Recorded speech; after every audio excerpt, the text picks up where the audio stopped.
Nabi Ayub. Sakit pertama, sakit fisik. Sakit kedua, sakit hati. 2 penyakit Nabi Ayub. Fisik pertama, beliau lumpuh, beliau sakit. Sakit hatinya apa? Ditinggalkan oleh orang-orang terdekatnya. Anaknya meninggal. Sedih kan? Kemudian pembantu-pembantunya pada resign. Makin kecewa. Dasar kalian. Kemudian teman-temannya pada menjauh. Grupnya nge-live dia. Bukan dia live grup. Grupnya yang nge-live dia.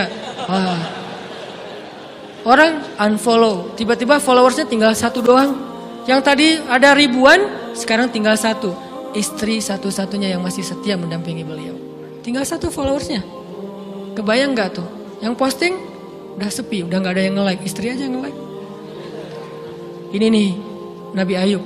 Ditambah lagi datang keluarganya ke rumah Nabi Ayub, gak mau ketemu dalam jarak dekat. Dari luar ngomongnya, Ayub, kami gini. Kemarin kamu harta kamu tuh kan kamu ada masalah minjam duit karena istri kamu ini gimana nih bayarnya? Terus mereka tutup muka, nggak mau tertular. Mereka bilang jangan dekat-dekat dengan Ayub. Yang lebih parah lagi ada yang sampai nuduh gini. Ternyata ya kamu itu selama ini bukan orang soleh. Selama ini kamu tuh pura-pura pencitraan ordai. Ini buktinya nih. Ternyata akhirnya Allah tunjukin juga borok kamu, aib-aib kamu. Ternyata kamu itu selama ini orang munafik.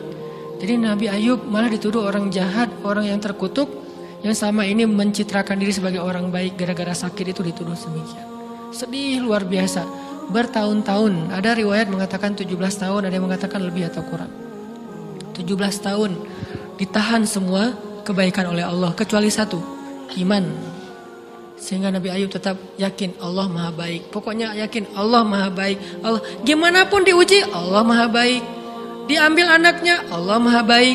Diambil kesehatannya, Allah maha baik. Diambil hartanya, Allah maha baik. Jadi orang yang tadinya paling kaya di negerinya, sekarang paling miskin di negerinya. Kebayang gak tuh dibalik 180 derajat. Yang tadinya paling kaya, gak ada yang lebih kaya daripada Ayub. Sekarang yang paling miskin, gak ada yang lebih miskin daripada Ayub. Allah maha baik, Allah maha baik, Allah maha baik. Husnuzan kepada Allah. Dan itu gak sehari 2 hari, 17 tahun husnuzon kepada Allah. Pada puncaknya ketika istri beliau harus menjual rambut, gundul, potong rambut, dijual demi apa? Udah gak tahu lagi ngemodalin apa untuk ngasih makan Nabi Ayub. Akhirnya nyari-nyari kerja gak ada yang nerima, jual rambut, pakai jilbab di rumah gak buka-buka jilbab. Ayub curiga, yang kenapa kamu gak buka jilbab di hadapanku? Enggak apa-apa, kan lagi musim panas, gak apa-apa. Akhirnya Nabi Ayub minta tolong dibukain ada apa, curiga kan. Pas dibuka udah botak rambut istrinya. Nabi Ayub menangis, kenapa, apa yang terjadi? Istrinya bilang, suamiku gak ada lagi modal buat kita makan. Saya cari-cari kerja sana sini, gak ada yang nerima. Bahkan untuk mandiin hewan aja gak diterima. Akhirnya saya jual rambut saya, mudah-mudahan bisa untuk kita makan beberapa hari. Istrinya keluar, Nabi Ayub menangis, baru Nabi Ayub berdoa. Itu juga doanya malu-malu dan husnuzon. Malu-malu, husnuzon. Gimana kalimatnya? Rabbi massaniyaddur. Ya Allah, saya sakit. Gitu doang ngomongnya. Bukan, ya Allah udah sekian tahun saya sakit, saya gini, saya gitu. Enggak. Ya Allah, saya sakit. Wa anta arhamur rahimin. Tapi tetap ya Allah buat saya engkau yang paling baik. Coba, masih ngomong gitu. Arhamur rahimin, gak apa-apa. Jadi seolah-olah mau ngomong, ya Allah saya sakit, tenang, saya gak ngeluh ya Allah, engkau tetap yang paling baik. Gitu coba Nabi Ayub ke Allahnya tuh. Langsung Allah munculkan mata air di bawah kaki Nabi Ayub. Tiba-tiba beliau jadi basah, mandi, sembuh semua penyakit, rontok dengan semua luka-lukanya. Dan wajah Nabi Ayub semua tubuhnya menjadi muda. Yang usianya tadi udah 80-an tahun, tiba-tiba menjadi di antara 35 tahun. Itu usia ideal. Maaf ya, saya usianya kurang lebih segitulah. Usia penduduk surga antara 30 sampai 40 tahun. Itu usia penduduk surga. Dan usia itu mempertemukan 2 kebaikan. Fisiknya sudah sempurna dan akalnya juga, kebijaksanaannya sudah sempurna. Kalau di bawah 30 tahun, fisiknya sempurna, akalnya belum sempurna. Kalau di atas 40 tahun, akalnya sempurna, fisiknya sudah berkurang. Antara 30, 40, 45 ya kurang lebih segitulah. Nabi Ayub menjadi muda lagi. Jadi keren. Persis kayak masa mudanya.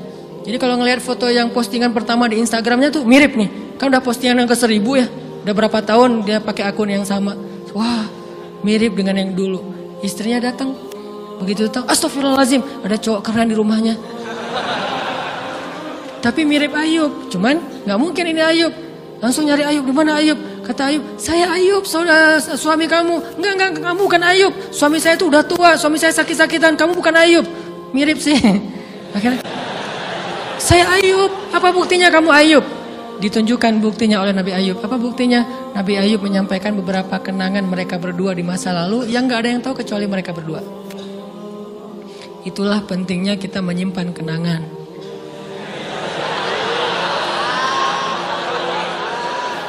Kalau ada masalah gitu kan, nauzubillah harus operasi apa wajahnya. Kamu bukan suami saya.